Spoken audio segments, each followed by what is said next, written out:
Conductor પરીક્ષાની તૈયારી કરનાર વિદ્યાર્થી મિત્રો માટે આજનું આ મોડેલ પેપર ખૂબ જ ઉપયોગી થવાનું છે, જેમાં સિલેબસ મુજબના તમામ ટોપિકનો સમાવેશ કર્યો છે.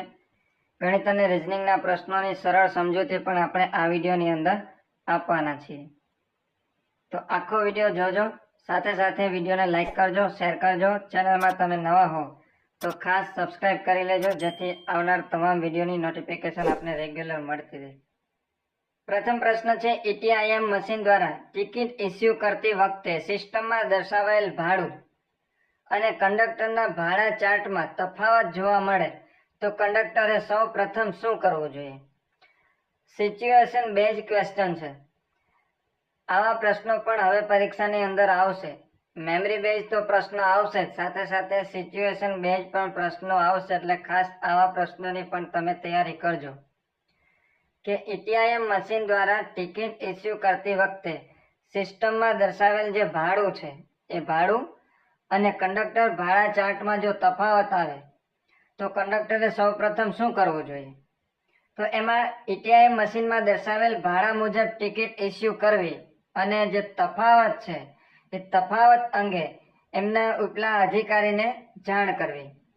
એટલે જવાબ છે બી, કે ETIM મશીનમાં દર્શાવેલ ભાડા મુજબ ટિકિટ ઇસ્યુ કરવી અને તફાવત અંગે નિયત પ્રક્રિયા મુજબ અધિકારીને જાણ કરવી.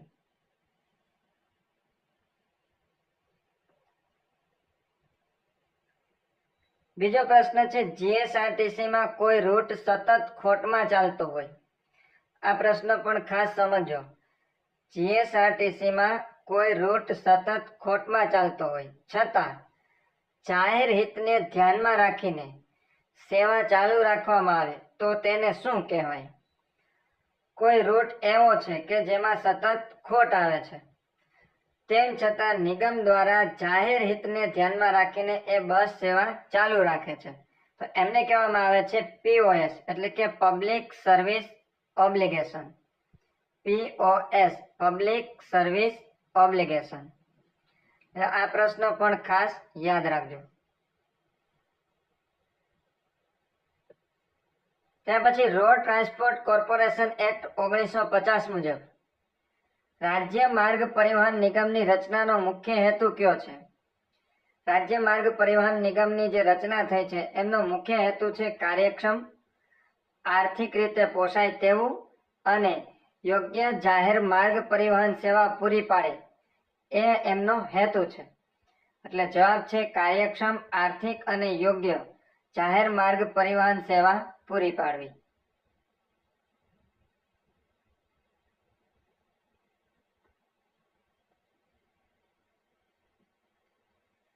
જો ETIM મશીનમાં ટિકિટ ઇસ્યુ થયા પછી પ્રિન્ટ ન નીકળે પરંતુ ટ્રાન્ઝેક્શન સફળ થયું હોય તો કંડક્ટરે શું કરવું? ETIM મશીનની અંદર ટ્રાન્ઝેક્શન કરવામાં આવે અને પ્રિન્ટ ન નીકળે અને ટ્રાન્ઝેક્શન છે એ સક્સેસફુલી બતાવે તો કંડક્ટરે શું કરવું જોઈએ? તો કંડક્ટરે ટ્રાન્ઝેક્શન ચકાસીને રીપ્રિન્ટ વિકલ્પનો ઉપયોગ કરી અને ફરી વખત ટિકિટને પ્રિન્ટ કરવી જોઈએ. એટલે જવાબ છે બી, ટ્રાન્ઝેક્શન ચકાસીને રીપ્રિન્ટ વિકલ્પથી ટિકિટ ફરી વખત પ્રિન્ટ કાઢવી.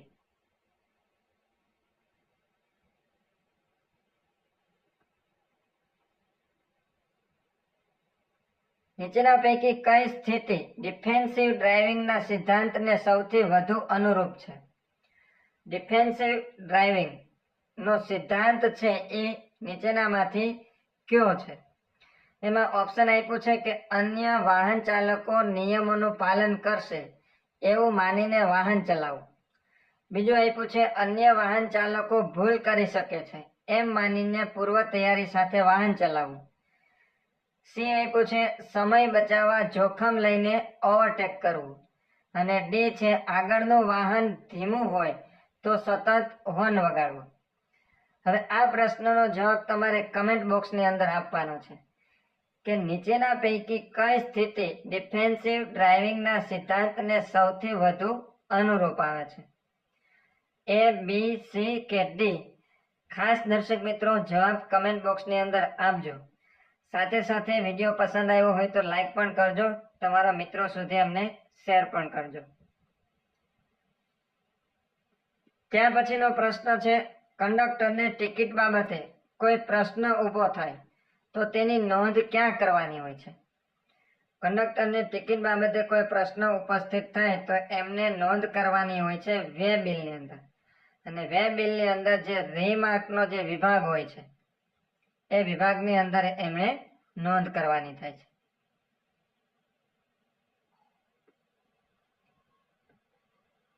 નીચેના પૈકી કયો પરિબળ વાહનના સ્ટોપિંગ ડિસ્ટન્સ પર સૌથી વધુ અસર કરે છે? તો એમાં આવશે વાહનની ઝડપ, માર્ગની સ્થિતિ અને ડ્રાઈવરની પ્રતિક્રિયા સમય. ત્યાર પછી ભાડભૂતનો મેળો ક્યાં યોજાય છે? ભાડભૂતનો મેળો છે એ ભરૂચ જિલ્લાનો ખૂબ જ પ્રખ્યાત મેળો છે અને એ યોજાય છે ભરૂચ જિલ્લાની અંદર અને ગામનું નામ છે ભાડભૂત. એટલા માટે જ આ મેળાનું નામ છે ભાડભૂતનો મેળો, જે નર્મદા કિનારે આવેલો છે. એટલે જવાબ આવશે ભરૂચ જિલ્લો. ત્યાર પછી નીચેનામાંથી કયો માનવ શરીરની શક્તિનો મુખ્ય સ્ત્રોત છે? માનવ શરીરની શક્તિનો મુખ્ય સ્ત્રોત તરીકે જો પસંદ કરવો હોય તો એ આવશે કાર્બોહાઈડ્રેટ. અને કાર્બોહાઈડ્રેટ છે એ શરીરને ઉર્જા આપવાનું કામ કરે છે. એટલે જવાબ આવશે કાર્બોહાઈડ્રેટ.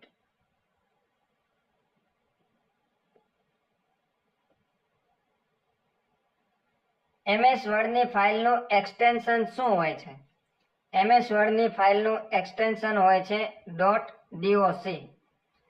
ઓપ્શનમાં જો .docx હોય એટલે કે ડોક્સ હોય તો એ પણ સાચું છે અને જો માત્ર DOC હોય તો એ પણ સાચું છે. MS વર્ડમાં નવું પેજ દાખલ કરવા માટેની શોર્ટકટ કી કઈ છે? MS વર્ડની અંદર જો નવું પેજ આપણે દાખલ કરવું હોય તો એના માટેનો શોર્ટકટ કી છે Ctrl+Enter. Ctrl+Enter ના માધ્યમથી આપણે MS વર્ડની અંદર એક નવું પેજ છે એ ઉમેરી શકીએ છીએ.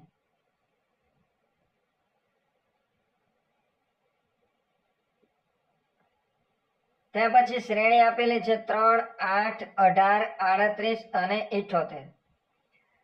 તો અહીંયા ખાસ આપણે જોઈએ તો 3 અને 8 આ બંને વચ્ચેનો સંબંધ કઈ રીતના બને છે?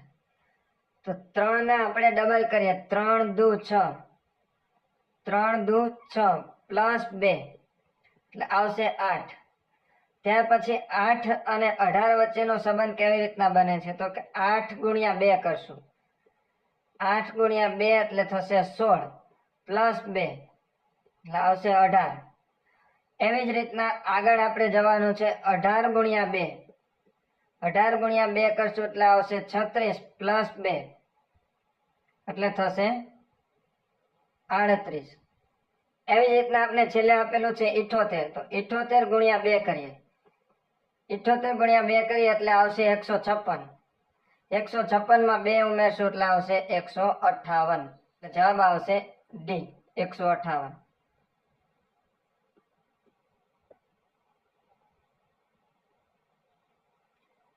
અર્વાચીન ગુજરાતી સાહિત્યના નીચેના યુગને ચડતા ક્રમમાં ગોઠવો. અર્વાચીન ગુજરાતી સાહિત્યનો જે યુગ છે એ યુગને આપણે ચડતા ક્રમમાં ગોઠવવાનું છે. એમાં આપેલું છે પંડિત યુગ, સુધારક યુગ, ગાંધી યુગ, અનુગાંધી યુગ અને આધુનિક યુગ. તો સૌપ્રથમ આવશે સુધારક યુગ. સૌપ્રથમ આવશે સુધારક યુગ. ત્યાં પછી આવશે પંડિત યુગ, પછી આવશે ગાંધી યુગ, પછી અનુગાંધી યુગ અને છેલ્લે આવશે આધુનિક યુગ. એટલે પ્રથમ આવશે સુધારક યુગ એટલે 2, ત્યાર પછી પંડિત યુગ 1, પછી ગાંધી યુગ 3, અનુગાંધી યુગ 4 અને આવશે 5 આધુનિક યુગ. એટલે 2, 1, 3, 4, 5.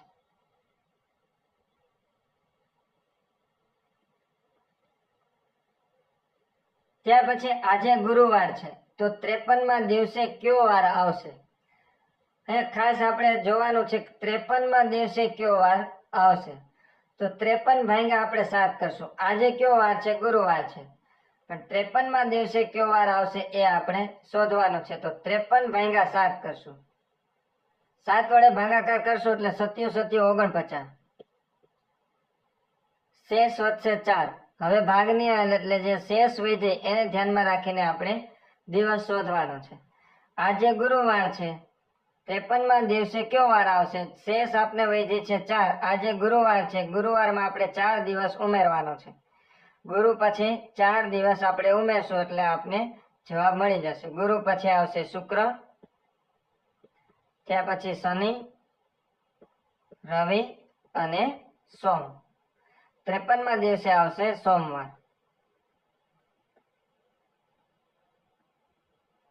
માર્ગ અકસ્માતની સંભાવના ઘટાડવા માટે નીચેના પૈકી કઈ પદ્ધતિ સૌથી વધારે અસરકારક ગણાય? માર્ગ અકસ્માતની સંભાવના ઘટાડવા માટે માર્ગ સલામતીના નિયમોનું પાલન, વાહનની યોગ્ય જાળવણી અને સાવચેતીપૂર્વકનું વાહન ચલાવવું એ ખૂબ જ અસરકારક પગલું ગણાય. એટલે જવાબ આવશે બી.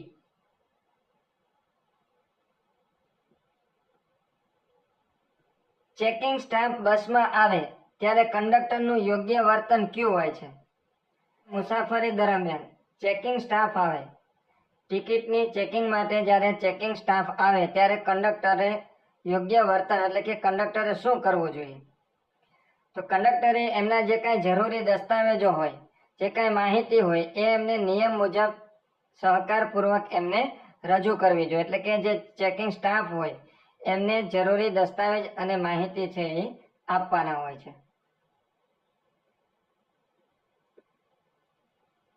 ભારતમાં 61માં બંધારણીય સુધારા દ્વારા લોકસભા અને વિધાનસભાની ચૂંટણીઓમાં મત આપવાનો અધિકાર એટલે કે મતાધિકાર ની ઉંમર 21 વર્ષથી ઘટાડીને 18 વર્ષ કરવામાં આવી. આ સુધારો કયા વર્ષથી અમલમાં આવ્યો? હવે સુધારો થયો 1988માં. સુધારો ક્યારે થયો? 1988માં. પરંતુ અમલમાં આવે છે 1989માં. ખાસ યાદ રાખજો, સુધારો થયો છે 1988માં અને અમલમાં આવે છે 1989માં.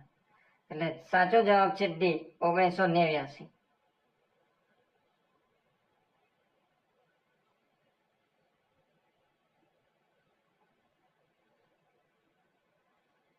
ત્યાર પછી સહસ્ત્રલિંગ તળાવ ક્યાં આવેલું છે? સહસ્ત્રલિંગ તળાવ આવેલું છે પાટણ ખાતે. નીચેનામાંથી કોને સાહિત્ય જગતનો ચમત્કાર પણ કહેવામાં આવે છે? નીચેનામાંથી કોને સાહિત્ય જગતનો ચમત્કાર કહેવામાં આવે છે?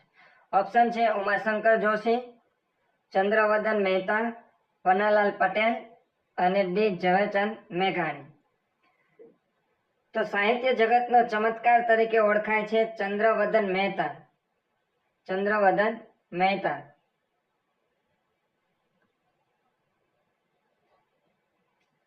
પૈસાના ઝાડ હોવા રૂઢિપ્રયોગનો અર્થ દર્શાવો. પૈસાના ઝાડ હોવા રૂઢિપ્રયોગનો અર્થ થશે પુષ્કળ ધન હોવું.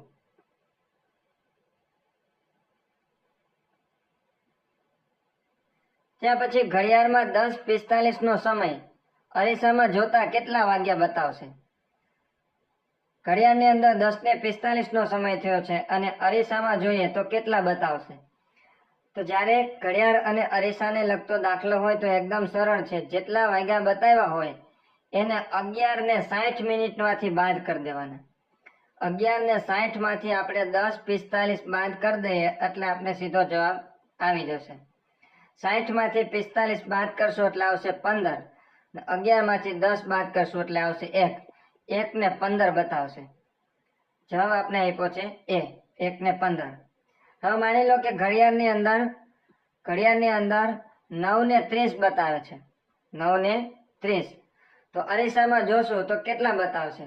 તો 11:60 આપણે 9:30 બાદ કરી દેવાનો.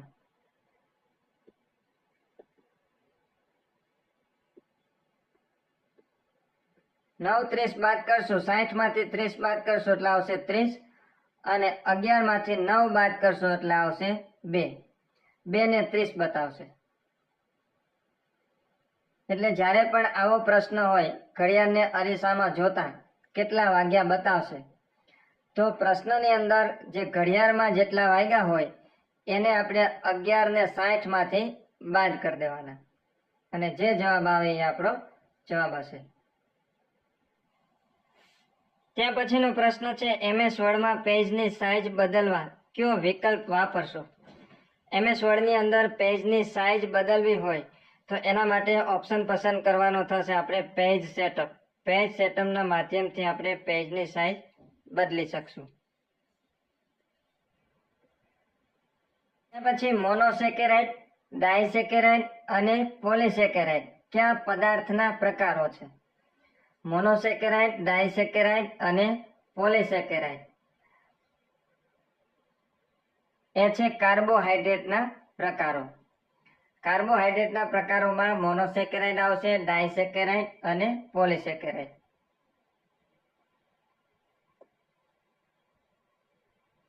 ત્યાર પછી નીચેના સમૂહમાં કયો શબ્દ અન્યથી જુદો પડે છે.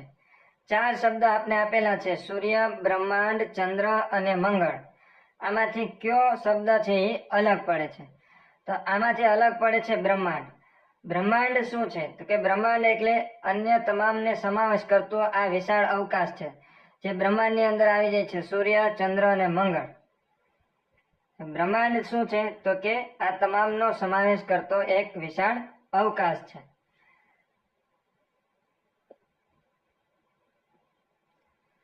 ત્યાર પછીનો પ્રશ્ન છે કોઈ સાંકેતિક ભાષામાં ફાધરને AFHTRE લખવામાં આવે તો મધરને કેવી રીતે લખાશે.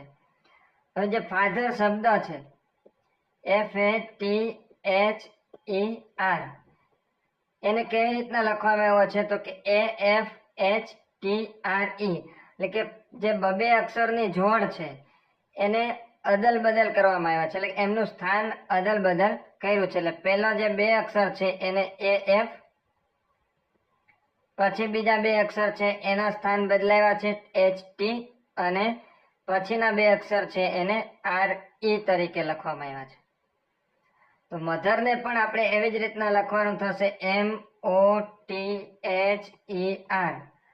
એટલે પ્રથમ 2 અક્ષર, પછી 2 અક્ષર અને પછીના 2 અક્ષરનું સ્થાન છે આપણે બદલાવાનું છે. તો OMHT અને RE જે આપણે ઓપ્શનમાં આપેલું છે એ.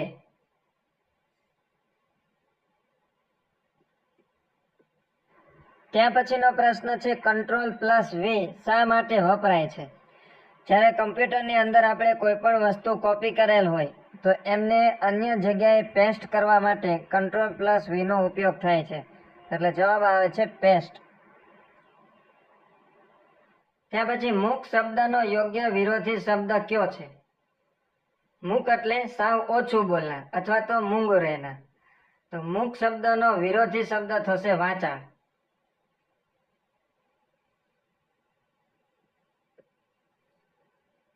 ત્યાં પછી 9/8/2006 ના રોજ શનિવાર હોય તો 9/8/2010 ના રોજ કયો વાર હશે. અહીંયા 2006 થી 2010 સુધી આપણે જવાનું છે. હવે તારીખ પણ એ જ છે 9/8/2016 અને અહીંયા છે 9/8/2010. હવે આપણે અહીંયા 2006 થી 2010 સુધી જવાનું છે. 2006 પછી 2007, 2008, 2009 અને 2010. તારીખ તો સેમ જ છે. હવે 2006 થી 2011 માં આવશું એટલે 1 દિવસ ઉમેરાશે. જો લીપ વર્ષ હોય તો 2 દિવસ ઉમેરાય. અહીંયા આપણે કેટલા દિવસ ઉમેરવાના થશે 2006 થી 2007 માં આવશો એટલે 1 દિવસ અહીંયા ઉમેરાશે. અહીંયા નહીં ઉમેરાય, ખાસ ધ્યાન દેજો કેમ કે આ વર્ષ શરૂઆતનું છે. 2006 પૂરું થશે 7 માં આવશો એટલે 1 દિવસ ઉમેરાશે. ત્યાર પછી 2008 છે એ લીપ વર્ષ છે. લીપ વર્ષ છે એટલે આપણે 2 દિવસ ઉમેરશું. સામાન્ય વર્ષ હોય તો 1 દિવસ. 2007 માં 1, 2008 માં 2, ત્યાં પછી 2009 માં 1 દિવસ અને 2010 માં 1 દિવસ. એટલે કુલ કેટલા દિવસ ઉમેરવાના થશે 1 + 2 + 1 + 1 એટલે કુલ ઉમેરવાના થશે 5 દિવસ. 9/8/2006 ના રોજ શનિવાર છે, તો શનિવાર પછી આપણે 5 દિવસ ઉમેરવાના છે, એટલે શનિવાર પછી રવિ, સોમ, મંગળ, બુધ અને આવશે ગુરુ. તો 9/8/2010 ના રોજ કયો વાર હશે? ગુરુવાર હશે.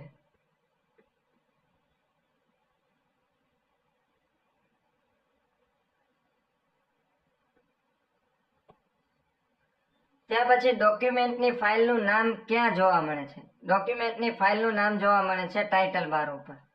જવાબ છે એ, ટાઇટલ બાર.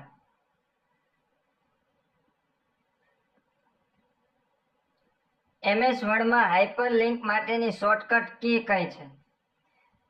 MS વર્ડની અંદર હાઇપરલિંક ઓપન કરવાનો હોય તો એના માટેની શોર્ટકટ કી છે Ctrl+K. વર્ડ ડોક્યુમેન્ટની શરૂઆતમાં પહોંચવા માટે કઈ શોર્ટકટ કી વપરાય છે? ડોક્યુમેન્ટની અંદર આપણે કામ કરતા હોય અને શરૂઆતના પેજ ઉપર આપણે જવું હોય તો એના માટે વપરાશે Ctrl+Home.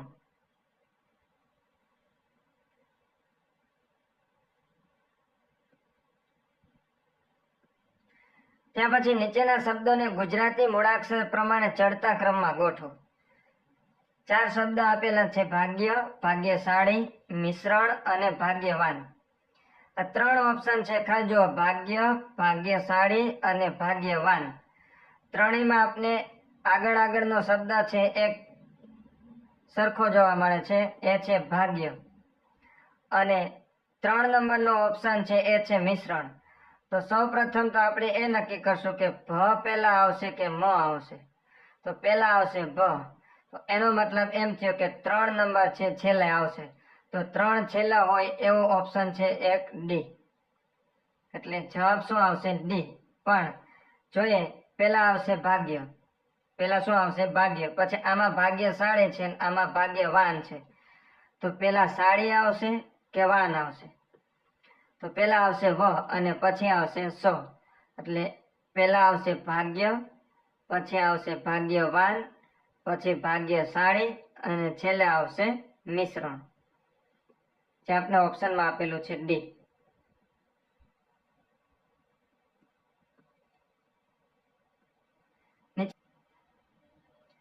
શુદ્ધ પાણીનું pH મૂલ્ય કેટલું હોય છે?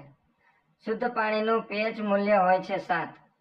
યાદ રાખજો, શુદ્ધ પાણીનું pH મૂલ્ય 7 હોય છે. ત્યાં પછી આપણે જોડકા જોડવાનું કીધું છે. એમાં આપ્યું છે હાઇડ્રોસ્કોપ, પદાર્થને પડદા પર દર્શાવવા માટે. ત્યાં પછી ઇલેક્ટ્રોસ્કોપ, એ આવશે સમુદ્રનું તળિયું જોવા માટે. એપિડોસ્કોપ, એ આવશે પદાર્થનો વિદ્યુત ભાર દર્શાવવા માટે. અને ગાયરોસ્કોપ, એ આવશે પૃથ્વીના ભ્રમણની અસર દર્શાવતું સાધન.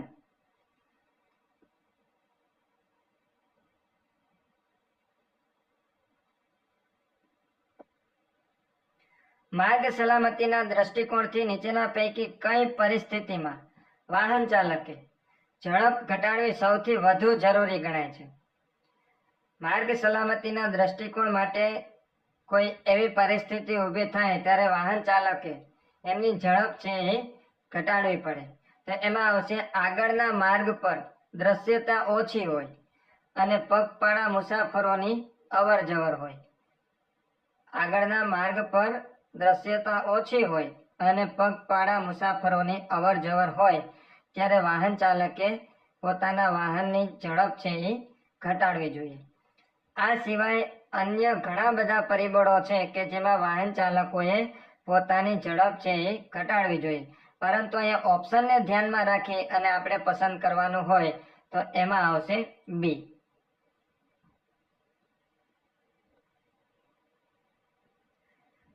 બસ સ્ટોપ નજીક બસ ચલાવતી વખતે સૌથી યોગ્ય સલામતી અભિગમ કયો છે?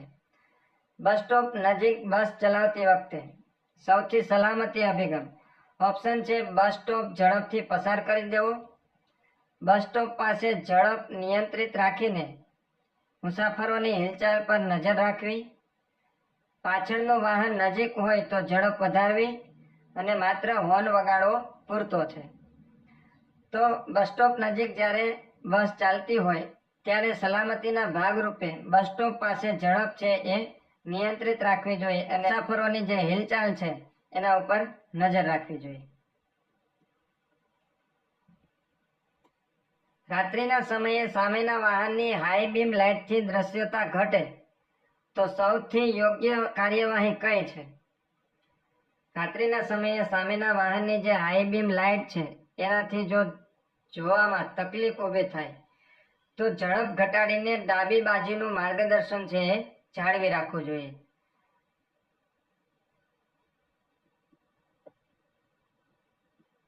જીવનક્રમના આધારે નીચેના વિકલ્પને યોગ્ય ક્રમમાં ગોઠવો. જીવનક્રમના આધારે આપને 4 ઓપ્શન આપ્યા છે. પ્રથમ છે બાળક, પછી છે શિશુ, યુવાન અને વૃદ્ધ. તો પ્રથમ આવશે શિશુ, ત્યાર પછી આવશે બાળક, પછી યુવાન અને પછી આવશે વૃદ્ધ. પ્રથમ આવશે શિશુ એટલે ઓપ્શન છે સી. રસ્તા પર કેટ આઈ. રસ્તા પર કેટ આઈ નો મુખ્ય હેતુ શું છે? રસ્તા ઉપર બંને બાજુ અને વચ્ચેના ભાગમાં જે રેડિયમ સ્ટીકર લગાડેલા હોય છે રોડ ઉપર, જેને કહેવામાં આવે છે કેટ આઈ. એ કેટ આઈ નો મુખ્ય હેતુ શું છે? વચ્ચેના ભાગમાં હોય છે અને બંને બાજુ હોય છે. તો એમનો મુખ્ય હેતુ હોય છે રાત્રે અથવા તો ઓછી દ્રશ્યતામાં લેન અને માર્ગની દિશા સ્પષ્ટ દર્શાવવા માટે.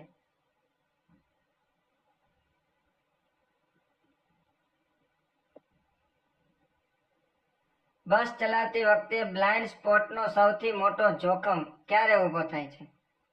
જવાબ છે લેન બદલતી વખતે અથવા તો વળાંક લેતી વખતે.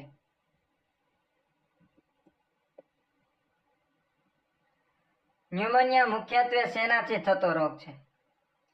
ન્યુમોનિયા છે એ બેક્ટેરિયાથી થતો રોગ છે. જવાબ છે એ.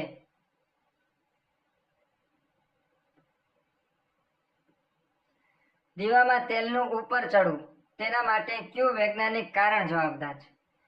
દીવામાં તેલનું ઉપર ચડવું એના માટેનું વૈજ્ઞાનિક કારણ એ છે કેશાકર્ષણ.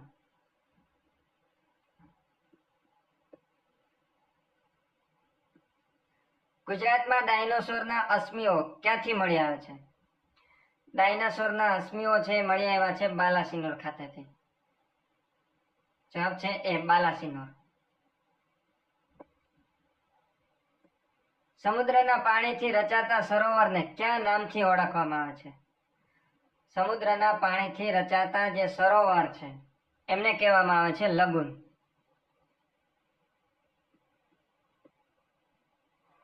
ત્યાર પછી નીચેના પૈકી કયો વિકલ્પ સાચો નથી? પ્રથમ આપ્યું છે અમરેલી જિલ્લો, રામપુર અભયારણ્ય અથવા તો રામપરા અભયારણ્ય. તો એ સાચું છે. બીજું આપ્યું છે જામનગર જિલ્લો, ગાગા અભયારણ્ય. ગાગા અભયારણ્ય છે એ આવેલું છે દ્વારકા જિલ્લાની અંદર, એટલે બીજું ઓપ્શન છે એ ખોટું છે. ડાંગ જિલ્લાની અંદર આવેલું છે બરડીપાડા અભયારણ્ય અને રાજકોટ જિલ્લાની અંદર આવેલું છે હિંગોળગઢ અભયારણ્ય. મેં કીધું છે ખોટું કયું છે, એટલે કે કયો વિકલ્પ સાચો નથી? તો જવાબ છે બી. ત્યાર પછી નીચેનામાંથી કઈ માટી કપાસની ખેતી માટે શ્રેષ્ઠ છે? જવાબ છે ડી કાળી માટી,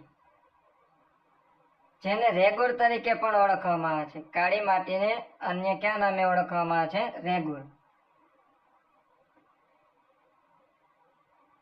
સાપુતારા કઈ પર્વતમાળામાં આવેલું છે? સાપુતારા છે એ આવેલું છે સહ્યાદ્રી પર્વતમાળામાં. જવાબ છે બી સહ્યાદ્રી. નીચેનામાંથી કયો એક કોલસાનો પ્રકાર નથી? કોલસાના પ્રકારમાં બિટ્યુમિન કોલસો આવશે, લિગ્નાઇટ આવશે, એન્થ્રેસાઇટ પણ આવશે, પણ લિમોનાઇટ નહીં આવે.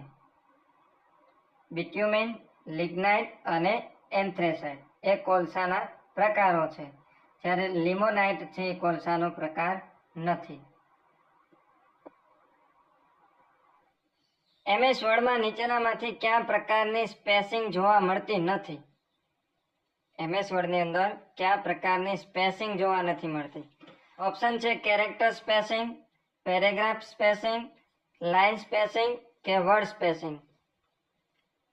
કેરેક્ટર સ્પેસિંગ આવે છે, પેરેગ્રાફ સ્પેસિંગ આવે છે અને લાઇન સ્પેસિંગ પણ આવે છે, પણ ડી છે એ વર્ડ સ્પેસિંગ આવતી નથી.